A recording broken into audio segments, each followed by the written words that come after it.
ਸਤਿ ਸ਼੍ਰੀ ਅਕਾਲ। ਤੁਸੀਂ ਵੇਖ ਰਹੇ ਹੋ ਟੀਵੀ ਪੰਜਾਬ ਤੇ ਮੈਂ ਹਾਂ ਤੁਹਾਡੇ ਨਾਲ ਇੰਦਰਪ੍ਰੀਤ ਕੌਰ ਸੰਗੀੜਾ। ਖਬਰਾਂ ਦੇ ਇਸ ਬੁਲੇਟਿਨ ਵਿੱਚ ਤੁਹਾਡਾ ਸਵਾਗਤ ਹੈ। ਸਭ ਤੋਂ ਪਹਿਲਾਂ ਨਜ਼ਰ ਮਾਰਦੇ ਹਾਂ ਹੈਡਲਾਈਨਸ ਤੇ। ਨਸ਼ੇ ਨਾਲ ਫੜੇ ਗਏ 2 ਪੰਜਾਬੀ ਟਰੱਕ ਰਾਹੀਂ ਲੈ ਕੇ ਆ ਰਹੇ ਸਨ ਨਸ਼ਾ। ਇਤਿਹਾਸਿਕ ਐਕਸਪ੍ਰੈਸ ਐਂਟਰੀ ਡਰਾਅ ਦਾ ਐਲਾਨ, ਪਹਿਲੀ ਵਾਰ ਫੈਡਰਲ ਸਕਿਲਡ ਵਰਕਰਾਂ ਨੂੰ ਮਿਲੇ ਸੱਦੇ। ਘਰਾਂ ਦੀ ਕੀਮਤ ਹੋਈ ਘੱਟ, ਸੇਲ ਦੇ ਵਿੱਚ ਆਈ ਵੱਡੀ ਗਿਰਾਵਟ। ਕੜਾਕੇ ਦੀ ਠੰਡ ਦੇ ਨਾਲ ਲੋਕ ਪਰੇਸ਼ਾਨ, -38 ਤੋਂ -50 ਡਿਗਰੀ ਤੱਕ ਜਾਵੇਗਾ ਤਾਪਮਾਨ। ਹਥਿਆਰਾਂ ਬਾਰੇ ਟਰੂਡੋ ਸਰਕਾਰ ਦਾ ਫੈਸਲਾ, ਵਿਰੋਧੀ ਲੀਡਰ ਨੇ ਰੱਖਿਆ ਆਪਣਾ ਪੱਖ। ਹਥਿਆਰਾਂ ਨਾਲ ਜੁੜਿਆ ਹੋਇਆ ਟਰੂਡੋ ਸਰਕਾਰ ਵੱਲੋਂ ਜੋ ਇੱਕ ਫੈਸਲਾ ਲਿਆ ਗਿਆ, ਉਸ ਤੋਂ ਬਾਅਦ ਵਿਰੋਧੀ ਪਾਰਟੀਆਂ ਉਹਨਾਂ ਦੇ ਉੱਪਰ ਆਪਣਾ ਪੱਖ ਰੱਖਦੀਆਂ ਹੋਈਆਂ ਦਿਖਾਈ ਦਿੱਤੀਆਂ ਨੇ। ਕੰਜ਼ਰਵੇਟਿਵ ਪਾਰਟੀ ਵੱਲੋਂ ਵੀ ਇਸ ਸੰਬੰਧੀ ਆਪਣੇ ਵਿਚਾਰ ਸਾਂਝੇ ਕੀਤੇ ਗਏ ਤੇ ਇਸ ਮੌਕੇ ਤੇ ਕੰਜ਼ਰਵੇਟਿਵ ਪਾਰਟੀ ਦੇ ਲੀਡਰ ਬੋਲਦੇ ਹੋਏ ਦਿਖਾਈ ਦਿੱਤੇ। ਕੀ ਕਹਿਣਾ ਹੈ ਉਹਨਾਂ ਦਾ, ਆਓ ਤੁਹਾਨੂੰ ਸੁਣਾਉਂਦੇ ਹਾਂ। ਗਨ ਕੰਟਰੋਲ ਸੰਬੰਧੀ ਲਿਬਰਲ ਸਰਕਾਰ ਵੱਲੋਂ ਜੋ ਅਮੈਂਡਮੈਂਟਸ ਵਿਡਰੋ ਕੀਤੀਆਂ ਗਈਆਂ ਨੇ, ਉਸ ਮੁੱਦੇ ਦੇ ਉੱਪਰ ਕੰਜ਼ਰਵੇਟਿਵ ਪਾਰਟੀ ਦੇ ਲੀਡਰ ਬੋਲੇ ਨੇ। ਕੰਜ਼ਰਵੇਟਿਵ ਪਾਰਟੀ ਲੀਡਰ ਪੀਅਰ ਪੋਲੀਏ ਵੱਲੋਂ ਆਪਣੇ ਵਿਚਾਰ ਪ੍ਰੈਸ ਨਾਲ ਗੱਲ ਕਰਦਿਆਂ ਸਾਂਝੇ ਕੀਤੇ ਗਏ। ਉਹਨਾਂ ਵੱਲੋਂ ਇਸ ਮੌਕੇ ਕੀ ਕਿਹਾ ਗਿਆ, ਆਓ ਤੁਹਾਨੂੰ ਸੁਣਾਉਂਦੇ ਹਾਂ। My Conservative team and I have forced Justin Trudeau into a temporary but humiliating climb down today. Trudeau desperately wanted to ban hunting rifles. Not only did he send a Liberal MP in to throw a sucker punch at our lawful and licensed firearms owners by banning their hunting rifles, he was asked specifically if that was his goal, and he said yes. It wasn't just incompetence, as we would normally expect from him. It was his own words, and I'm going to quote them here.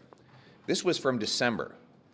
There are, in his words, there are some guns, yes, that we're going to have to take away from people who are using them to hunt. That's his agenda. That's why today's humiliating climb down that we have forced Trudeau to make is a temporary pause in his plan to ban hunting rifles. He is doing this because he got caught. And because Canadians of all walks of life from across the country, law-abiding, decent, Indigenous Canadians, farmers, rural Canadians who follow the law, stood up with Conservatives and forced him to temporarily pause this plan. But we will not let up. Conservatives will never allow Justin Trudeau to ban hunting rifles, and we will remind Canadians that if he ever gets the chance, and if God forbid he ever got a majority, Trudeau would ban hunting rifles and he would ban all civilian firearms ownership in Canada. That's his agenda. He's made it clear, and we won't let him do it. Canada ਦੇ ਕੁਝ ਹਿੱਸੇ ਇਸ ਸਮੇਂ ਕਾਫੀ ਜ਼ਿਆਦਾ ਠੰਡ ਦੇ ਨਾਲ ਪ੍ਰਭਾਵਿਤ ਹੋ ਰਹੇ ਨੇ। ਲੋਕਾਂ ਨੂੰ ਵੀ ਇਸ ਠੰਡ ਦਾ ਸਾਹਮਣਾ ਕਰਨਾ ਪੈ ਰਿਹਾ ਹੈ। ਕਈ ਜਗ੍ਹਾ ਦੇ ਉੱਪਰ ਤਾਂ -38 ਤੋਂ -50 ਡਿਗਰੀ ਤੱਕ ਤਾਪਮਾਨ ਦਰਜ ਕੀਤਾ ਜਾ ਰਿਹਾ ਹੈ ਤੇ ਇਨਵਾਇਰਨਮੈਂਟ ਕੈਨੇਡਾ ਵੀ ਇਸ ਕੜਾਕੇ ਦੀ ਠੰਡ ਦੇ ਬਾਰੇ ਲਗਾਤਾਰ ਅਪਡੇਟ ਜਾਰੀ ਕਰ ਰਹੀ ਹੈ। ਠੰਡ ਨਾਲ ਕਿਹੜੇ ਹਿੱਸੇ ਪ੍ਰਭਾਵਿਤ ਹੋ ਰਹੇ ਨੇ ਤੇ ਵਿਭਾਗ ਵੱਲੋਂ ਕਿਹੜੇ ਹਿੱਸੇ ਵਾਸਤੇ ਕੀ ਅਪਡੇਟ ਜਾਰੀ ਕੀਤੀ ਗਈ, ਤੁਹਾਨੂੰ ਇਸ ਖਬਰ ਵਿੱਚ ਦੱਸਾਂਗੇ। ਕੈਨੇਡਾ ਦੇ ਕੁਝ ਹਿੱਸਿਆਂ ਵਿੱਚ ਇਸ ਵੇਲੇ ਕੜਾਕੇ ਦੀ ਠੰਡ ਪੈ ਰਹੀ ਹੈ ਤੇ ਇਨਵਾਇਰਨਮੈਂਟ ਕੈਨੇਡਾ ਵੱਲੋਂ ਚੇਤਾਵਨੀ ਜਾਰੀ ਕੀਤੀ ਗਈ। ਦੱਸ ਦਈਏ ਕਿ ਮੌਸਮ ਨਾਲ ਪੂਰਬੀ ਕੈਨੇਡਾ ਪ੍ਰਭਾਵਿਤ ਹੋਇਆ ਹੈ। ਤਾਪਮਾਨ -38 ਤੋਂ -50 ਡਿਗਰੀ ਦੇ ਦਰਮਿਆਨ ਮਹਿਸੂਸ ਹੋਣ ਦੀ ਸੰਭਾਵਨਾ ਹੈ। ਜੀ ਹਾਂ, ਕੈਨੇਡਾ ਦੇ ਪੂਰਬੀ ਹਿੱਸੇ ਵਿੱਚ ਇਸ ਵੇਲੇ ਕੜਾਕੇ ਦੀ ਠੰਡ ਪੈ ਰਹੀ ਹੈ। ਓਨਟਾਰੀਓ ਦੇ ਪੂਰਬੀ ਇਲਾਕੇ ਤੇ ਕਿਊਬਿਕ ਦੇ ਪੱਛਮੀ ਇਲਾਕੇ ਇਸ ਸਮੇਂ ਜ਼ਿਆਦਾ ਠੰਡ ਕਾਰਨ ਪ੍ਰਭਾਵਿਤ ਹੋਏ ਨੇ। ਮੌਸਮ ਵਿਭਾਗ ਜਾਣੀ ਕਿ ਇਨਵਾਇਰਨਮੈਂਟ ਕੈਨੇਡਾ ਨੇ ਅੰਦਾਜ਼ਾ ਲਗਾਇਆ ਕਿ ਕੁਝ ਹਿੱਸਿਆਂ ਵਿੱਚ ਤਾਂ ਤਾਪਮਾਨ -38 ਤੋਂ -50 ਡਿਗਰੀ ਦੇ ਦਰਮਿਆਨ ਮਹਿਸੂਸ ਹੋਣ ਦੀ ਸੰਭਾਵਨਾ ਹੈ। ਦੱਸਿਆ ਜਾ ਰਿਹਾ ਹੈ ਕਿ ਮੌਂਟਰੀਅਲ ਵਿੱਚ ਤਾਪਮਾਨ -29 ਡਿਗਰੀ ਤੱਕ ਡਿੱਗ ਸਕਦਾ ਹੈ ਤੇ ਟੋਰਾਂਟੋ ਵਿੱਚ ਵੀ ਤਾਪਮਾਨ ਦੇ -20 ਡਿਗਰੀ ਤੱਕ ਹੇਠਾਂ ਆਉਣ ਦੀ ਸੰਭਾਵਨਾ ਹੈ, ਜੋ ਕਿ ਸਰਦ ਹਵਾ ਕਾਰਨ -30 ਤੱਕ ਮਹਿਸੂਸ ਹੋ ਸਕਦਾ ਹੈ। ਬਰੈਂਪਟਨ, ਮਿਸੀਸਾਗਾ ਤੇ ਹਾਲਟਨ ਰੀਜਨ ਵਿੱਚ ਵੀ ਇਸੇ ਤਰ੍ਹਾਂ ਦੀ ਹੀ ਅੱਤ ਦੀ ਠੰਡ ਦੀ ਚੇਤਾਵਨੀ ਜਾਰੀ ਕੀਤੀ ਗਈ। ਨੋਵਾ ਸਕੋਸ਼ੀਆ ਵਿੱਚ ਵੀ ਭਿਆਨਕ ਠੰਡ ਦੀ ਚੇਤਾਵਨੀ ਜਾਰੀ ਕੀਤੀ ਗਈ ਹੈ। ਸੂਬੇ ਵਿੱਚ ਤਾਪਮਾਨ -24 ਡਿਗਰੀ ਤੱਕ ਡਿੱਗਣ ਦੀ ਸੰਭਾਵਨਾ ਹੈ। ਇਨਵਾਇਰਨਮੈਂਟ ਕੈਨੇਡਾ ਨੇ ਚੇਤਾਵਨੀ ਜਾਰੀ ਕਰਦਿਆਂ ਕਿਹਾ ਕਿ ਬੱਚੇ, ਬਜ਼ੁਰਗ, ਬਿਮਾਰ ਲੋਕ ਤੇ ਬਾਹਰ ਕੰਮ ਕਰਨ ਵਾਲੇ ਠੰਡ ਤੋਂ ਜ਼ਿਆਦਾ ਪ੍ਰਭਾਵਿਤ ਹੋ ਸਕਦੇ ਨੇ, ਜਿਨ੍ਹਾਂ ਨੂੰ ਪਰਹੇਜ਼ ਕਰਨ ਦੀ ਸਲਾਹ ਦਿੱਤੀ ਗਈ ਹੈ। ਇਸ ਦੌਰਾਨ ਲੋਕਾਂ ਨੂੰ ਗਰਮ ਕੱਪੜੇ ਪਹਿਨਣ ਤੇ ਕੱਪੜਿਆਂ ਦੀਆਂ ਕਈ ਪਰਤਾਂ ਪਹਿਨਣ ਦੇ ਵਾਸਤੇ ਕਿਹਾ ਜਾ ਰਿਹਾ ਹੈ। ਬਗੈਰ ਢਕੀ ਚਮੜੀ ਦੇ ਸਿੱਧੇ ਸਰਦ ਹਵਾ ਤੇ ਠੰਡ ਦੇ ਸੰਪਰਕ ਵਿੱਚ ਆਉਣ ਕਾਰਨ ਕੁਝ ਮਿੰਟਾਂ ਵਿੱਚ ਹੀ ਫਰੋਸਟ ਬਾਈਟ ਹੋ ਸਕਦੀ ਹੈ। ਅਜਿਹੇ ਵਿੱਚ ਇਹੀ ਸਲਾਹ ਦਿੱਤੀ ਜਾ ਰਹੀ ਹੈ ਕਿ ਖਾਸ ਤੌਰ ਦੇ ਉੱਪਰ ਆਪਣਾ ਖਿਆਲ ਰੱਖਿਆ ਜਾਵੇ ਤੇ ਠੰਡ ਤੋਂ ਬਚਾਅ ਕੀਤਾ ਜਾਵੇ। ਕੈਨੇਡਾ ਦੀ ਆਰਥਿਕਤਾ ਨੂੰ ਲੈ ਕੇ ਵਿਚਾਰ ਚਰਚਾ ਹੋਈ ਹੈ। ਵਿੱਤ ਮੰਤਰੀ ਕ੍ਰਿਸਟੀਆ ਫਰੀਲੈਂਡ ਵੱਲੋਂ ਪ੍ਰੋਵਿੰਸਸ ਅਤੇ ਟੈਰੀਟਰੀਜ਼ ਦੇ ਵਿੱਤ ਮੰਤਰੀਆਂ ਨਾਲ ਮੁਲਾਕਾਤ ਕੀਤੀ ਗਈ ਹੈ। ਇਸ ਦੌਰਾਨ ਆਰਥਿਕਤਾ ਤੇ ਵੱਧ ਰਹੀ ਮਹਿੰਗਾਈ ਨੂੰ ਲੈ ਕੇ ਚਰਚਾ ਕੀਤੀ ਗਈ। ਵਿੱਤ ਮੰਤਰੀ ਫਰੀਲੈਂਡ ਵੱਲੋਂ ਪ੍ਰੋਵਿੰਸ ਅਤੇ ਟੈਰੀਟਰੀਜ਼ ਦੇ ਵਿੱਤ ਮੰਤਰੀਆਂ ਨਾਲ ਮੁਲਾਕਾਤ ਕੀਤੀ ਗਈ ਹੈ, ਜਿੱਥੇ ਉਨ੍ਹਾਂ ਵੱਲੋਂ ਆਰਥਿਕਤਾ ਨੂੰ ਲੈ ਕੇ ਚਰਚਾ ਕੀਤੀ ਗਈ। ਜੀ ਹਾਂ, ਕੈਨੇਡਾ ਦੀ ਡਿਪਟੀ ਪ੍ਰਧਾਨ ਮੰਤਰੀ ਅਤੇ ਵਿੱਤ ਮੰਤਰੀ ਕ੍ਰਿਸਟੀਆ ਫਰੀਲੈਂਡ ਵੱਲੋਂ ਪ੍ਰੋਵਿੰਸ ਅਤੇ ਟੈਰੀਟਰੀਜ਼ ਵਿੱਚ ਵਿੱਤ ਮੰਤਰੀਆਂ ਨਾਲ ਮੁਲਾਕਾਤ ਕੀਤੀ ਗਈ। ਇਸ ਬੈਠਕ ਵਿੱਚ ਗ੍ਰੀਨ ਅਰਥਚਾਰੇ ਵੱਲ ਟ੍ਰਾਂਜੀਸ਼ਨ, ਹੈਲਥ ਕੇਅਰ ਪ੍ਰਣਾਲੀਆਂ ਨੂੰ ਇਸ ਸਮੇਂ ਜੋ ਚੁਣੌਤੀਆਂ ਦਾ ਸਾਹਮਣਾ ਕਰਨਾ ਪੈ ਰਿਹਾ, ਇਸ ਬਾਰੇ ਚਰਚਾ ਕੀਤੀ ਗਈ। ਦੱਸ ਦਈਏ ਕਿ ਇਹ ਬੈਠਕ ਅਜਿਹੇ ਸਮੇਂ ਵਿੱਚ ਹੋ ਰਹੀ ਹੈ ਜਦੋਂ ਕੈਨੇਡੀਅਨਸ ਵੱਧ ਰਹੀ ਮਹਿੰਗਾਈ ਦੀ ਮਾਰ ਝੱਲ ਰਹੇ ਨੇ ਤੇ ਵਿਆਜ ਦਰਾਂ ਵੀ ਆਸਮਾਨ ਛੂ ਰਹੀਆਂ ਨੇ। ਬੈਂਕ ਆਫ ਕੈਨੇਡਾ ਨੇ ਪਿਛਲੇ ਹਫ਼ਤੇ ਵਿਆਜ ਦਰਾਂ ਵਿੱਚ ਇੱਕ ਵਾਰ ਫਿਰ ਤੋਂ ਵਾਧਾ ਕੀਤਾ। ਇਸ ਨੂੰ 4.5% ਕਰ ਦਿੱਤਾ ਗਿਆ ਹੈ। ਹਾਲਾਂਕਿ ਬੈਂਕ ਨੇ ਇਸ ਵਾਧੇ ਦੇ ਸਿਲਸਿਲੇ ਨੂੰ ਬ੍ਰੇਕ ਲਗਾਉਣ ਦੇ ਵੀ ਸੰਕੇਤ ਦਿੱਤੇ ਨੇ। ਆਰਥਿਕਤਾ ਵਿੱਚ ਜੋ ਇਸ ਸਮੇਂ ਧੀਮਾਪਣ ਆਇਆ ਹੈ, ਉਸ ਦੇ ਸੰਕੇਤ ਮਿਲ ਰਹੇ ਨੇ। ਮਹਿੰਗਾਈ ਅਜੇ ਵੀ ਉਤਲੇ ਪੱਧਰ ਤੇ ਹੈ ਤੇ ਦਸੰਬਰ ਵਿੱਚ ਮਹਿੰਗਾਈ ਦਰ 6.3% ਦਰਜ ਕੀਤੀ ਗਈ। ਖਾਣ ਪੀਣ ਦੀਆਂ ਚੀਜ਼ਾਂ ਦੀਆਂ ਕੀਮਤਾਂ ਲਗਾਤਾਰ ਵਧ ਰਹੀਆਂ ਨੇ। ਹੁਣ ਵਿਆਜ ਦਰਾਂ ਵਿੱਚ ਵਾਧੇ ਨੇ ਹਾਊਸਿੰਗ ਮਾਰਕੀਟ ਦੇ ਉੱਪਰ ਵੀ ਅਸਰ ਪਾਇਆ ਹੈ, ਜਿੱਥੇ ਘਰਾਂ ਦੀ ਸੇਲ ਅਤੇ ਕੀਮਤਾਂ ਦੋਨੋਂ ਹੀ ਹੇਠਲੇ ਪੱਧਰ ਤੇ ਆ ਗਈਆਂ, ਪਰ ਕਿਰਾਏ ਵਿੱਚ ਲਗਾਤਾਰ ਵਾਧਾ ਹੋ ਰਿਹਾ ਹੈ। ਇਸ ਸਭ ਦੌਰਾਨ ਲੇਬਰ ਮਾਰਕੀਟ ਵਿੱਚ ਮਜ਼ਬੂਤੀ ਨਜ਼ਰ ਪੈ ਰਹੀ ਹੈ। ਦਸੰਬਰ ਵਿੱਚ ਬੇਰੁਜ਼ਗਾਰੀ ਦਰ 5% ਦੇ ਰਿਕਾਰਡ ਹੇਠਲੇ ਪੱਧਰ ਤੇ ਦਰਜ ਕੀਤੀ ਗਈ ਹੈ। ਹੁਣ ਦੇਖਣਾ ਹੋਵੇਗਾ ਕਿ ਇਸ ਮੁਲਾਕਾਤ ਤੋਂ ਬਾਅਦ ਕੀ ਨਤੀਜਾ ਨਿਕਲਦਾ ਹੈ, ਪਰ ਵਿੱਤ ਮੰਤਰੀ ਵੱਲੋਂ ਆਰਥਿਕਤਾ ਨੂੰ ਲੈ ਕੇ ਚਰਚਾ ਕੀਤੀ ਗਈ ਹੈ। ਕੋਵਿਡ-19 ਟੀਕਾ ਬਣਾਉਣ ਵਾਲੀ ਕੰਪਨੀ ਹੁਣ ਬੰਦ ਹੋਣ ਜਾ ਰਹੀ ਹੈ। ਇਸ ਬਾਰੇ ਕੈਨੇਡਾ ਤੋਂ ਜਾਣਕਾਰੀ ਸਾਹਮਣੇ ਆਈ, ਜਿੱਥੇ ਕੰਪਨੀ ਵੱਲੋਂ ਖੁਦ ਐਲਾਨ ਕੀਤਾ ਗਿਆ, ਜਿੱਥੇ ਦੱਸਿਆ ਗਿਆ ਹੈ ਕਿ ਉਹਨਾਂ ਵੱਲੋਂ ਕੁਝ ਕਾਰਨਾਂ ਕਰਕੇ ਇਹ ਫੈਸਲਾ ਕੀਤਾ ਗਿਆ ਕਿ ਟੀਕਾ ਬਣਾਉਣ ਵਾਲੀ ਇਸ ਕੰਪਨੀ ਨੂੰ ਬੰਦ ਕੀਤਾ ਜਾਵੇਗਾ। ਦੱਸ ਦਈਏ ਕਿ ਇਸ ਕੰਪਨੀ ਵੱਲੋਂ ਪਲਾਂਟ ਬੇਸਡ ਕੋਵਿਡ-19 ਟੀਕਾ ਬਣਾਇਆ ਜਾ ਰਿਹਾ ਸੀ। ਕੋਵਿਡ-19 ਦਾ ਟੀਕਾ ਬਣਾਉਣ ਵਾਲੀ ਕੰਪਨੀ ਹੁਣ ਬੰਦ ਹੋਣ ਜਾ ਰਹੀ ਹੈ। ਇਹ ਖਬਰ ਕੈਨੇਡਾ ਤੋਂ ਸਾਹਮਣੇ ਆ ਰਹੀ ਹੈ, ਜਿੱਥੇ ਕਿਊਬਿਕ ਆਧਾਰਿਤ ਕੋਵਿਡ-19 ਵੈਕਸੀਨ ਨਿਰਮਾਤਾ ਕੰਪਨੀ ਮੈਡੀਕਾਗੋ ਬੰਦ ਹੋਣ ਜਾ ਰਹੀ ਹੈ। ਮੈਡੀਕਾਗੋ ਦੀ ਪਲਾਂਟ ਆਧਾਰਿਤ ਕੋਵਿਡ ਵੈਕਸੀਨ ਪਿਛਲੇ ਸਾਲ ਹੈਲਥ ਕੈਨੇਡਾ ਵੱਲੋਂ ਮਨਜ਼ੂਰ ਕੀਤੀ ਗਈ ਸੀ। ਦੱਸ ਦਈਏ ਕਿ 1 ਸਾਲ ਪਹਿਲਾਂ ਹੈਲਥ ਕੈਨੇਡਾ ਨੇ ਮੈਡੀਕਾਗੋ ਦੁਆਰਾ ਤਿਆਰ ਹੋਣ ਵਾਲੀ ਪਹਿਲੀ ਪਲਾਂਟ ਆਧਾਰਿਤ ਕੋਵਿਡ-19 ਵੈਕਸੀਨ ਨੂੰ ਮਨਜ਼ੂਰ ਕੀਤਾ। ਇਹ ਵੈਕਸੀਨ ਦੇ ਪਹਿਲੀ ਘਰੇਲੂ ਵੈਕਸੀਨ ਹੋਣ ਵਜੋਂ ਵੀ ਗੁਣ ਗਾਏ ਜਾ ਰਹੇ ਸਨ। ਫਿਰ ਮਾਰਚ ਵਿੱਚ ਵਿਸ਼ਵ ਸਿਹਤ ਸੰਗਠਨ ਨੇ ਮੈਡੀਕਾਗੋ ਦੁਆਰਾ ਤਿਆਰ ਕੀਤੀ ਕੋਵਿਡ-19 ਵੈਕਸੀਨ ਨੂੰ ਨਾ ਮਨਜ਼ੂਰ ਕਰਨ ਦਾ ਫੈਸਲਾ ਲਿਆ। ਮੈਡੀਕਾਗੋ ਦੇ ਇੱਕ ਤੰਬਾਕੂ ਕੰਪਨੀ ਨਾਲ ਸੰਬੰਧ ਇਸ ਫੈਸਲੇ ਦਾ ਕਾਰਨ ਬਣੇ। ਹਾਲਾਂਕਿ ਸਾਲ 2022 ਦੇ ਆਖਿਰ ਵਿੱਚ ਫਿਲਿਪ ਮੌਰਿਸ ਨੇ ਮੈਡੀਕਾਗੋ ਤੋਂ ਆਪਣੇ ਸਾਰੇ ਸ਼ੇਅਰ ਵੱਖ ਕਰ ਲਏ ਸਨ। ਇੱਥੇ ਦੱਸਣਯੋਗ ਹੈ ਕਿ ਇਸ ਕੰਪਨੀ ਦੀ ਸਥਾਪਨਾ 1997 ਵਿੱਚ ਹੋਈ। ਹੁਣ ਇਸ ਕੰਪਨੀ ਦੇ ਮਾਲਕ ਵੱਲੋਂ ਬਿਆਨ ਜਾਰੀ ਕੀਤਾ ਗਿਆ, ਜਿਸ ਵਿੱਚ ਉਨ੍ਹਾਂ ਕਿਹਾ ਕਿ ਵੈਕਸੀਨ ਮਾਰਕੀਟ ਵਿੱਚ ਮਹੱਤਵਪੂਰਨ ਤਬਦੀਲੀਆਂ ਹੋਈਆਂ ਹਨ ਤੇ ਮੌਜੂਦਾ ਗਲੋਬਲ ਮੰਗ ਦੇ ਇੱਕ ਵਿਆਪਕ ਵਿਸ਼ਲੇਸ਼ਣ ਤੋਂ ਬਾਅਦ ਸਮੂਹ ਨੇ ਇਸ ਨੂੰ ਬੰਦ ਕਰਨ ਦਾ ਫੈਸਲਾ ਲਿਆ। ਬਿਆਨ ਮੁਤਾਬਕ ਸਮੂਹ ਵੱਲੋਂ ਫੈਸਲਾ ਲਿਆ ਗਿਆ ਕਿ ਮੈਡੀਕਾਗੋ ਦੇ ਵਿਕਾਸ, ਉਤਪਾਦਾਂ ਅਤੇ ਵਪਾਰੀਕਰਨ ਵਿੱਚ ਨਿਵੇਸ਼ ਜਾਰੀ ਰੱਖਣਾ ਠੀਕ ਨਹੀਂ ਹੋਵੇਗਾ ਤੇ ਇਸ ਵਾਸਤੇ ਮੈਡੀਕਾਗੋ ਦੇ ਨਾਲ ਆਪਣੀਆਂ ਸਾਰੀਆਂ ਗਤੀਵਿਧੀਆਂ ਨੂੰ ਖਤਮ ਕਰਨ ਤੇ ਇਸ ਦੇ ਵਪਾਰਕ ਮਾਮਲਿਆਂ ਅਤੇ ਐਕਟੀਵਿਟੀਜ਼ ਨੂੰ ਇੱਕ ਤਰਤੀਬ ਨਾਲ ਭੰਗ ਕਰਨ ਲਈ ਅੱਗੇ ਵਧਣ ਵਾਸਤੇ ਚੋਣ ਕੀਤੀ ਗਈ। ਜ਼ਿਕਰਯੋਗ ਹੈ ਕਿ ਫੈਡਰਲ ਸਰਕਾਰ ਨੇ ਸਾਲ 2020 ਵਿੱਚ ਕੰਪਨੀ ਅੰਦਰ ਵੈਕਸੀਨ ਅਤੇ ਇਸ ਦੇ ਕਿਊਬਿਕ ਉਤਪਾਦਨ ਪਲਾਂਟ ਨੂੰ ਵਿਕਸਿਤ ਕਰਨ ਵਾਸਤੇ ਮਦਦ ਕੀਤੀ, ਜਿਸ ਵਾਸਤੇ $173 ਮਿਲੀਅਨ ਦਾ ਨਿਵੇਸ਼ ਕੀਤਾ ਗਿਆ। ਨਾਲ ਹੀ ਕੈਨੇਡਾ ਨੇ 20 ਮਿਲੀਅਨ ਵੈਕਸੀਨ ਖੁਰਾਕਾਂ ਖਰੀਦਣ ਦੇ ਸਮਝੌਤੇ ਤੇ ਵੀ ਦਸਤਖਤ ਕੀਤੇ। ਜਿਸ ਵੇਲੇ ਟੀਕਾ ਮਨਜ਼ੂਰ ਹੋਇਆ ਸੀ ਤਾਂ ਅਧਿਐਨਾਂ ਮੁਤਾਬਕ 2 ਟੀਕਿਆਂ ਵਾਲੀ ਇਸ ਵੈਕਸੀਨ ਦੀ ਵਾਇਰਸ ਦੇ ਸਾਰੇ ਵੇਰੀਐਂਟਸ ਖਿਲਾਫ ਕੁਸ਼ਲਤਾ ਦਰ 71% ਦੱਸੀ ਗਈ। ਡੈਲਟਾ ਵੇਰੀਐਂਟ ਖਿਲਾਫ ਇਸ ਦੀ ਕੁਸ਼ਲਤਾ ਦਰ 75% ਦਰਜ ਕੀਤੀ ਗਈ ਸੀ। ਉਸ ਵੇਲੇ ਹੈਲਥ ਕੈਨੇਡਾ ਵੱਲੋਂ ਕਿਹਾ ਗਿਆ ਕਿ ਸ਼ੁਰੂਆਤੀ ਡਾਟਾ ਤੋਂ ਪਤਾ ਚੱਲਿਆ ਹੈ ਕਿ ਅਲੱਗ-ਅਲੱਗ ਵੇਰੀਐਂਟਸ ਦੇ ਉੱਪਰ ਇਹ ਅਸਰਦਾਰ ਟੀਕਾ ਹੈ। ਨਸ਼ੇ ਦੇ ਮਾਮਲੇ ਵਿੱਚ ਪੁਲਿਸ ਵੱਲੋਂ ਵੱਡੀ ਕਾਰਵਾਈ ਕੀਤੀ ਗਈ। ਨਸ਼ੇ ਖਿਲਾਫ ਕਾਰਵਾਈ ਕਰਦਿਆਂ 2 ਪੰਜਾਬੀਆਂ ਨੂੰ ਗ੍ਰਿਫਤਾਰ ਕੀਤਾ ਗਿਆ, ਜੋ ਕਿ ਟਰੱਕ ਰਾਹੀਂ ਨਸ਼ਾ ਲੈ ਕੇ ਆਉਣ ਦੀ ਕੋਸ਼ਿਸ਼ ਕਰ ਰਹੇ ਸਨ। ਪੁਲਿਸ ਅਧਿਕਾਰੀਆਂ ਨੇ ਇਹਨਾਂ ਦੋਹਾਂ ਦੀ ਪਹਿਚਾਣ ਵੀ ਜਨਤਕ ਕੀਤੀ ਹੈ ਤੇ ਉਹਨਾਂ ਬਾਰੇ ਹੋਰ ਵੀ ਅਪਡੇਟ ਜਾਰੀ ਕੀਤੀ ਗਈ। ਦੱਸਿਆ ਗਿਆ ਹੈ ਕਿ ਇਹ ਦੋਨੋਂ ਜਾਣੇ ਬ੍ਰੈਂਪਟਨ ਨਾਲ ਸੰਬੰਧਿਤ ਨੇ। ਨਸ਼ੇ ਦੇ ਮਾਮਲੇ ਵਿੱਚ 2 ਪੰਜਾਬੀ ਮੂਲ ਦੇ ਵਿਅਕਤੀ ਗ੍ਰਿਫਤਾਰ ਕੀਤੇ ਗਏ। ਨਸ਼ੇ ਖਿਲਾਫ ਪੁਲਿਸ ਵੱਲੋਂ ਵੱਡੀ ਕਾਰਵਾਈ ਕੀਤੀ ਗਈ ਹੈ। ਜੀ ਹਾਂ, ਜਿਹੜੇ 2 ਜਾਣੇ ਗ੍ਰਿਫਤਾਰ ਹੋਏ ਉਹ ਬ੍ਰੈਂਪਟਨ ਦੇ ਨਾਲ ਸੰਬੰਧਿਤ ਦੱਸੇ ਗਏ। ਓਨਟਾਰੀਓ ਤੋਂ ਖਬਰ ਸਾਹਮਣੇ ਆਈ ਹੈ, ਜਿੱਥੇ ਕੈਨੇਡਾ ਦੇ ਬਲੂ ਵਾਟਰ ਬ੍ਰਿਜ ਤੋਂ ਇੱਕ ਟਰਾਂਸਪੋਰਟ ਟਰੱਕ ਰਾਹੀਂ 6 ਮਿਲੀਅਨ ਦੀ ਕੋਕੇਨ ਲਿਆਉਣ ਦੀ ਕੋਸ਼ਿਸ਼ ਕਰਨ ਦੇ ਸੰਬੰਧ ਵਿੱਚ 2 ਟਰੱਕ ਡਰਾਈਵਰ ਗ੍ਰਿਫਤਾਰ ਕੀਤੇ ਗਏ। ਇਨ੍ਹਾਂ ਟਰੱਕ ਡਰਾਈਵਰਾਂ ਉੱਪਰ ਚਾਰਜਸ ਵੀ ਲਗਾਏ ਗਏ ਹਨ। ਜਿਹੜੇ 2 ਟਰੱਕ ਡਰਾਈਵਰ ਪੁਲਿਸ ਵੱਲੋਂ ਨਸ਼ੇ ਦੇ ਮਾਮਲੇ ਵਿੱਚ ਗ੍ਰਿਫਤਾਰ ਕੀਤੇ ਗਏ, ਉਹਨਾਂ ਦੀ ਪਹਿਚਾਣ ਵੀ ਜਨਤਕ ਕੀਤੀ ਗਈ ਹੈ। ਇਨ੍ਹਾਂ ਵਿੱਚੋਂ ਇੱਕ ਦਾ ਨਾਮ ਗੁਰਿੰਦਰ ਸਿੰਘ ਉਮਰ 61 ਸਾਲ ਤੇ ਦੂਸਰੇ ਦਾ ਵਿਕਰਮ ਦੱਤਾ ਉਮਰ 44 ਸਾਲ ਦੇ ਕਰੀਬ ਦੱਸੀ ਗਈ। ਇਹ ਦੋਨੋਂ ਜਾਣੇ ਕੈਨੇਡਾ ਵਿੱਚ ਬਰੈਂਪਟਨ ਦੇ ਨਾਲ ਸੰਬੰਧਿਤ ਦੱਸੇ ਗਏ ਹੈ। ਦੱਸ ਦਈਏ ਕਿ ਹੁਣ ਤੱਕ ਦੀ ਇਹ 6ਵੀਂ ਵੱਡੀ ਨਸ਼ਿਆਂ ਦੀ ਬਰਾਮਦਗੀ ਹੈ। ਇਸ ਤੋਂ ਪਹਿਲਾਂ ਘੱਟੋ-ਘੱਟ 5 ਟਰੱਕਾਂ ਰਾਹੀਂ ਬਾਰਡਰ ਪਾਰ ਕਰਕੇ ਨਸ਼ਾ ਲਿਆਉਣ ਦੀ ਕੋਸ਼ਿਸ਼ ਕੀਤੀ ਜਾ ਰਹੀ ਸੀ। ਜਨਵਰੀ ਮਹੀਨੇ ਦੌਰਾਨ 265 ਕਿਲੋਗ੍ਰਾਮ ਹੈਰੋਇਨ, ਕੋਕੇਨ ਅਤੇ ਮੈਥਮਫੈਟਾਮਾਈਨ ਜ਼ਬਤ ਕੀਤੀ ਗਈ। ਇਸ ਤੋਂ ਬਾਅਦ ਅਪ੍ਰੈਲ ਵਿੱਚ 60 ਕਿਲੋਗ੍ਰਾਮ ਕੋਕੇਨ ਵੀ ਪੁਲਿਸ ਦੇ ਹੱਥ ਲੱਗੀ। ਜੂਨ ਵਿੱਚ ਵੀ ਕੁਝ ਅਜਿਹੀ ਬਰਾਮਦਗੀ ਕੀਤੀ ਗਈ ਤੇ ਅਕਤੂਬਰ ਵਿੱਚ ਫਿਰ 224 ਕਿਲੋ ਕੋਕੇਨ ਪੁਲਿਸ ਦੇ ਹੱਥ ਲੱਗੀ। ਹੁਣ ਪੁਲਿਸ ਵੱਲੋਂ ਇਸ ਤਾਜ਼ਾ ਮਾਮਲੇ ਸੰਬੰਧੀ ਵਧੇਰੇ ਜਾਂਚ ਪੜਤਾਲ ਕੀਤੀ ਜਾ ਰਹੀ ਹੈ, ਜਿਸ ਤੋਂ ਬਾਅਦ ਅਗਲੀ ਅਪਡੇਟ ਜਾਰੀ ਕੀਤੀ ਜਾਵੇਗੀ। ਹੁਣ ਤੱਕ ਦੀ ਜਾਣਕਾਰੀ ਦੇ ਵਿੱਚ ਉਨ੍ਹਾਂ ਵੱਲੋਂ ਕਾਫੀ ਗੱਲਾਂ ਸਾਂਝੀਆਂ ਕਰ ਦਿੱਤੀਆਂ ਗਈਆਂ ਨੇ। 17 ਸਾਲਾ ਟੀਨੇਜਰ ਦੀ ਗੱਡੀ ਵਿੱਚੋਂ ਲਾਸ਼ ਮਿਲਣ ਦਾ ਮਾਮਲਾ ਸਾਹਮਣੇ ਹੈ, ਜਿਸ ਦੀ ਪੁਲਿਸ ਵੱਲੋਂ ਜਾਂਚ ਕੀਤੀ ਜਾ ਰਹੀ ਹੈ। ਪੁਲਿਸ ਅਧਿਕਾਰੀਆਂ ਦਾ ਮੰਨਣਾ ਹੈ ਕਿ ਇਹ ਇੱਕ ਟਾਰਗੇਟਡ ਅਟੈਕ ਸੀ, ਜੋ ਕਿ ਲੋਅਰ ਮੇਨਲੈਂਡ ਗੈਂਗ ਕੌਨਫਲਿਕਟ ਦੇ ਨਾਲ ਜੁੜਿਆ ਹੋਇਆ ਹੈ। ਪੁਲਿਸ ਵੱਲੋਂ ਪੀੜਤ ਦੀ ਪਹਿਚਾਣ ਜਨਤਕ ਨਹੀਂ ਕੀਤੀ ਗਈ। ਆਈ ਹਿੱਟ ਵੱਲੋਂ ਵਧੇਰੇ ਜਾਂਚ ਕੀਤੀ ਜਾ ਰਹੀ ਹੈ। ਬਰਨਵੀ ਤੋਂ ਇੱਕ ਗੋਲੀਬਾਰੀ ਦਾ ਮਾਮਲਾ ਸਾਹਮਣੇ ਹੈ, ਜਿਸ ਵਿੱਚ ਟੀਨੇਜਰ ਦੀ ਮੌਤ ਹੋ ਗਈ। ਪੁਲਿਸ ਅਧਿਕਾਰੀਆਂ ਵੱਲੋਂ ਇਸ ਨੂੰ ਟਾਰਗੇਟਡ ਦੱਸਿਆ ਗਿਆ। ਇਸ ਤੋਂ ਇਲਾਵਾ ਪੁਲਿਸ ਵੱਲੋਂ ਅਪਡੇਟ ਜਾਰੀ ਕਰਦਿਆਂ ਦੱਸਿਆ ਗਿਆ ਕਿ ਟਾਰਗੇਟਡ ਗੋਲੀਬਾਰੀ ਦੇ ਮਾਮਲੇ ਵਿੱਚ ਇੱਕ ਟੀਨੇਜਰ ਨੇ ਆਪਣੀ ਜਾਨ ਗਵਾ ਦਿੱਤੀ, ਜਿਸ ਦੀ ਲਾਸ਼ ਉਹਨਾਂ ਨੂੰ ਵਾਹਨ ਦੇ ਵਿੱਚ ਮਿਲੀ ਹੈ।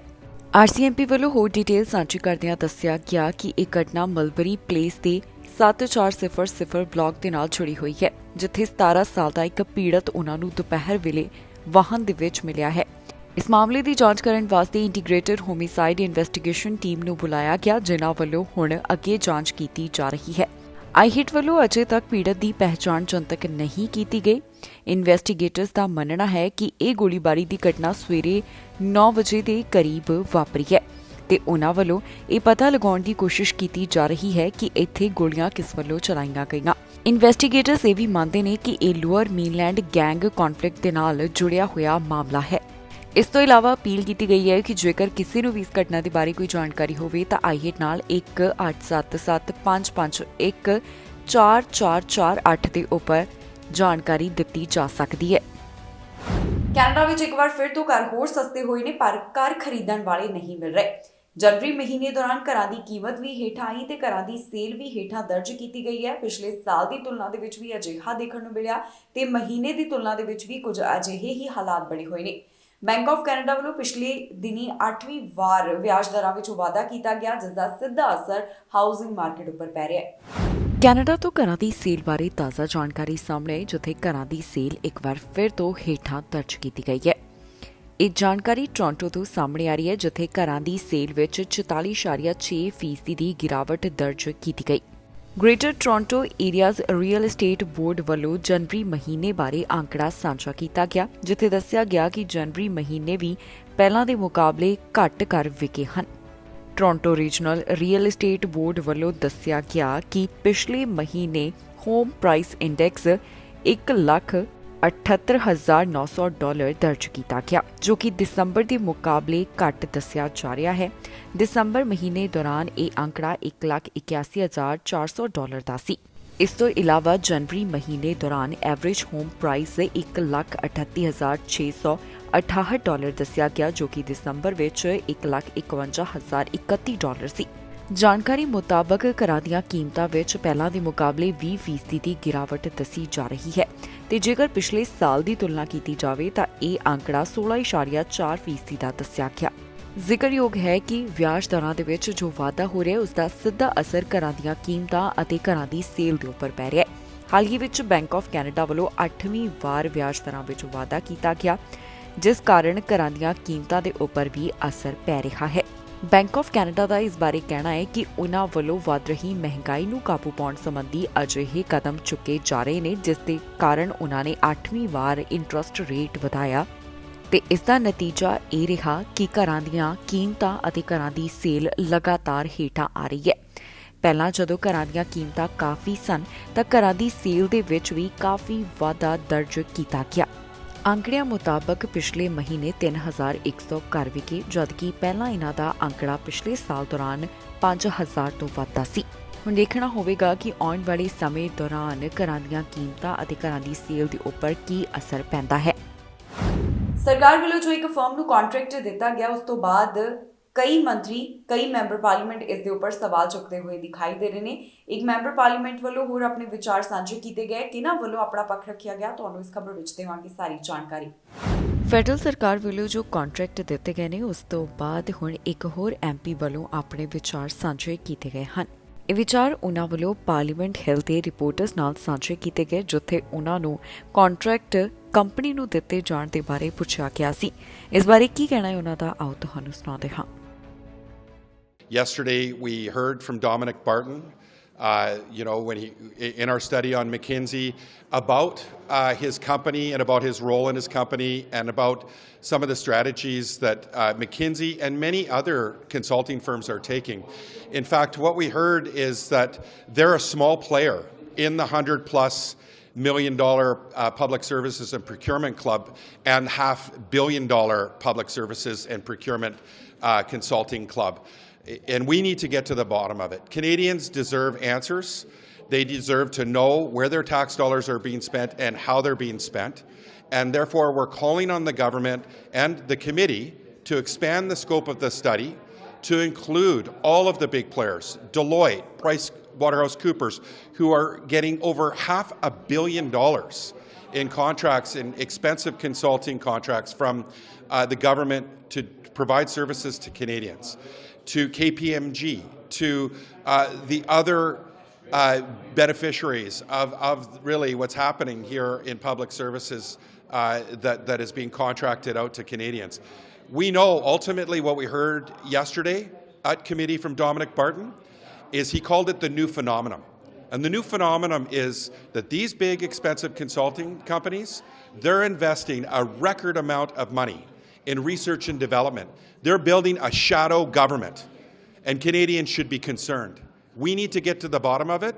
We're going to find out on Monday whether the Conservatives and the Liberals are going to stand with their friends or they're going to stand with the NDP in getting to the bottom of this and getting answers for Canadians because they deserve it.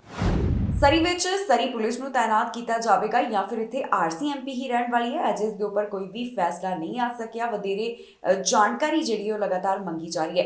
ਇਸ ਦੇ ਨਾਲ ਹੀ ਖਬਰ ਸਾਹਮਣੇ ਆ ਰਹੀ ਹੈ ਕਿ ਸਰੀ police ਦੀ ਲਗਾਤਾਰ ਭਰਤੀ ਹੋ ਰਹੀ ਹੈ। 300 ਤੋਂ ਵੱਧ ਭਰਤੀਆਂ ਮੁਕੰਮਲ ਕਰ ਲਈਆਂ ਗਈਆਂ ਨੇ। ਸਰੀ ਪੁਲਿਸ ਨੂੰ ਲੈ ਕੇ ਤਾਜ਼ਾ ਖਬਰ ਸਾਹਮਣੇ ਆਈ, ਜਿੱਥੇ ਪੁਲਿਸ ਵੱਲੋਂ ਲਗਾਤਾਰ ਭਰਤੀ ਕੀਤੀ ਜਾ ਰਹੀ ਹੈ ਤੇ ਇਹ ਭਰਤੀ ਅਜੇ ਵੀ ਜਾਰੀ ਹੈ।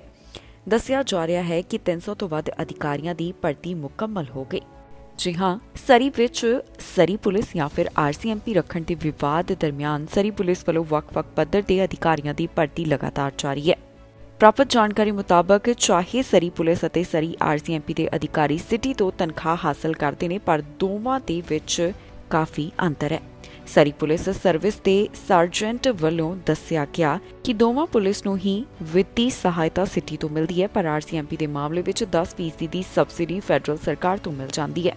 ਸਰਜੈਂਟ ਜੈਕ ਖੋਸਾ ਮੁਤਾਬਕ ਸ਼ਹਿਰ ਦੀ ਆਪਣੀ ਪੁਲਿਸ ਹੋਣ ਦੇ ਮਾਮਲੇ ਵਿੱਚ ਜਿੱਥੇ ਉਹ 10% ਦੀ ਰਿਆਤ ਨਹੀਂ ਮਿਲਦੀ, ਉੱਥੇ ਹੀ ਕੋਈ ਸਮਾਗਮ ਜਾਂ ਫਿਰ ਐਮਰਜੈਂਸੀ ਹਾਲਾਤ ਵਿੱਚ ਆਰਸੀਐਮਪੀ ਅਧਿਕਾਰੀਆਂ ਵਾਂਗ ਸਿਟੀ ਦੀ ਪੁਲਿਸ ਨੂੰ ਸ਼ਹਿਰ ਤੋਂ ਬਾਹਰ ਕੰਮ ਕਰਨ ਵਾਸਤੇ ਨਹੀਂ ਭੇਜਿਆ ਜਾ ਸਕਦਾ।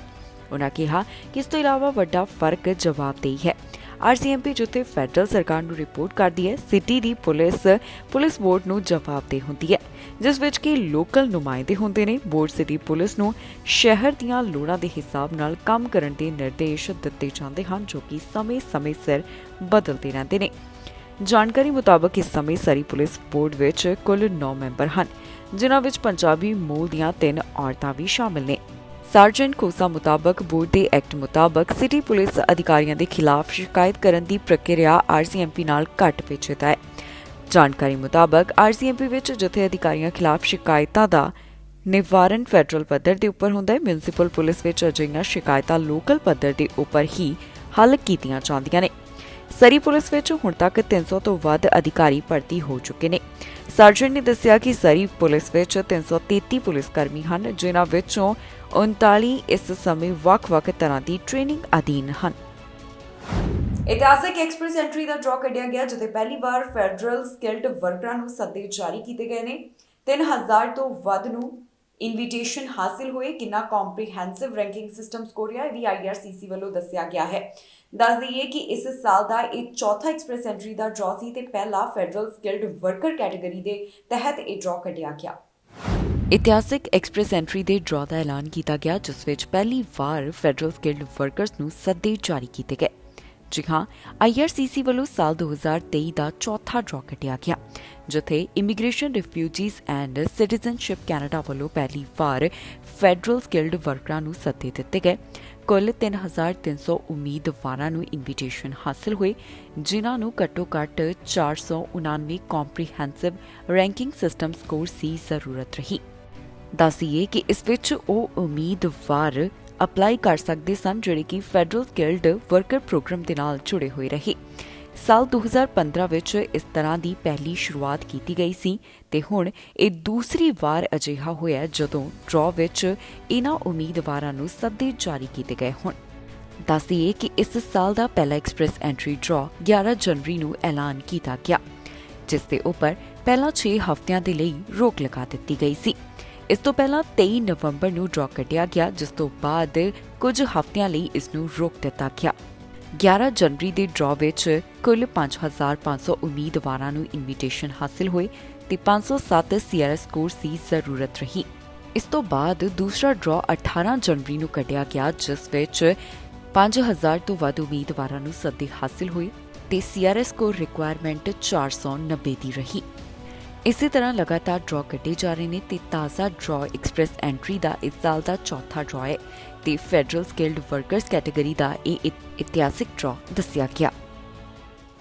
ਬਲਿੰਕਨ ਵੱਲੋਂ ਪ੍ਰੈਸ ਕਾਨਫਰੰਸ ਦੌਰਾਨ ਆਪਣੇ ਵਿਚਾਰ ਸਾਂਝੇ ਕੀਤੇ ਗਏ। ਉਹਨਾਂ ਨਾਲ ਸਾਊਥ ਕੋਰੀਆ ਦੇ ਫੋਰਨ ਮਿਨਿਸਟਰ ਵੀ ਮੌਜੂਦ ਸਨ। ਇਸ ਦੌਰਾਨ ਉਹਨਾਂ ਵੱਲੋਂ MOU ਸਾਈਨ ਕੀਤਾ ਗਿਆ ਤੇ ਆਪਣੇ ਵਿਚਾਰ ਸਾਂਝੇ ਕਰਦੇ ਹੋਏ ਵੀ ਉਹ ਦਿਖਾਈ ਦਿੱਤੇ। ਬਲਿੰਕਨ ਵੱਲੋਂ ਸਾਊਥ ਕੋਰੀਆ ਦੇ ਫੋਰਨ ਮੰਤਰੀ ਦੇ ਨਾਲ ਇੱਕ ਸਾਂਝੀ ਪ੍ਰੈਸ ਕਾਨਫਰੰਸ ਕੀਤੀ ਗਈ, ਜਿੱਥੇ ਉਹਨਾਂ ਵੱਲੋਂ MOU ਸਾਈਨ ਕੀਤਾ ਗਿਆ ਹੈ। ਦੱਸ ਦਈਏ ਕਿ ਇਹ ਉਸ ਵੇਲੇ ਸਾਹਮਣੇ ਆਇਆ ਜਦੋਂ ਚਾਈਨਾ ਦਾ ਸਰਵੇਲੈਂਸ ਬਲੂਨ US 에ਅਰ ਸਪੇਸ ਵਿੱਚ ਦਾਖਲ ਹੋ ਗਿਆ। ਪ੍ਰੈਸ ਕਾਨਫਰੰਸ ਵਿੱਚ ਕਿਹੜੀਆਂ ਗੱਲਾਂ ਦਾ ਜ਼ਿਕਰ ਕੀਤਾ ਗਿਆ, ਆਓ ਤੁਹਾਨੂੰ ਸੁਣਾਉਂਦੇ ਹਾਂ। Complex challenges including destabilizing actions by North Korea, the war in Ukraine, ongoing COVID-19 pandemic, supply chain disruptions, food and energy crisis, climate change, and others. As allies that share core values such as democracy and human rights, Korea and the United States are natural partners for tackling these tasks. This is what we mean when we commit to developing a truly global, comprehensive strategic alliance. Secretary Blinken and I also share our assessments on the series of recent missile launches by North Korea, as well as prospects of further provocations. We affirmed that any North Korean provocations, including a nuclear test, will be met with a united and firm response from our alliance and the international community. We expressed special concern over North Korea's increasingly aggressive rhetoric regarding the use of tactical nuclear weapons. And we agreed that North Korea issue is one of the top policy priorities for the United States and the Republic of Korea. Pyongyang's continuous provocations will only lead to strengthened deterrence of the alliance and stronger international sanctions measures. With a shared understanding of the importance of extended deterrence, Secretary Blinken and I agreed on the early reactivation of the high-level extended deterrence strategy and consultation group as a follow-up to the summit meeting in May. ਇਸ ਦੇ ਨਾਲ ਹੀ ਜਾਂਦੇ ਇੱਕ ਵਾਰ ਫਿਰ ਤੋਂ ਨਜ਼ਰ ਮਾਰਦੇ ਹਾਂ ਹੈਡਲਾਈਨਸ ਤੇ। ਨਸ਼ੇ ਨਾਲ ਫੜੇ ਗਏ 2 ਪੰਜਾਬੀ ਟਰੱਕ ਰਾਹੀਂ ਲੈ ਕੇ ਆ ਰਹੇ ਸਨ ਨਸ਼ਾ। ਇਤਿਹਾਸਿਕ ਐਕਸਪ੍ਰੈਸ ਐਂਟਰੀ ਡਰਾਅ ਦਾ ਐਲਾਨ, ਪਹਿਲੀ ਵਾਰ ਫੈਡਰਲ ਸਕਿਲਡ ਵਰਕਰਾਂ ਨੂੰ ਮਿਲੇ ਸੱਦੇ। ਘਰਾਂ ਦੀ ਕੀਮਤ ਹੋਈ ਘੱਟ, ਸੇਲ ਦੇ ਵਿੱਚ ਆਈ ਵੱਡੀ ਗਿਰਾਵਟ। ਕੜਾਕੇ ਦੀ ਠੰਡ ਦੇ ਨਾਲ ਲੋਕ ਪਰੇਸ਼ਾਨ। -38 ਤੋਂ -50 ਡਿਗਰੀ ਤੱਕ ਜਾਵੇਗਾ ਤਾਪਮਾਨ। ਹਥਿਆਰਾਂ ਬਾਰੇ ਟਰੂਡੋ ਸਰਕਾਰ ਦਾ ਫੈਸਲਾ, ਵਿਰੋਧੀ ਲੀਡਰ ਨੇ ਰੱਖਿਆ ਆਪਣਾ ਪੱਖ। ਖਬਰਾਂ ਦੇ ਇਸ ਬੁਲੇਟਿਨ ਵਿੱਚ ਇੰਨਾ ਹੀ। ਫਿਲਹਾਲ ਮੈਨੂੰ ਇੰਦਰਪ੍ਰੀਤ ਕੌਰ ਸੰਗੇੜਾ ਨੂੰ ਦਿਓ ਇਜਾਜ਼ਤ ਤੇ ਤੁਸੀਂ ਵੇਖਦੇ ਰਹੋ ਟੀਵੀ ਪੰਜਾਬ।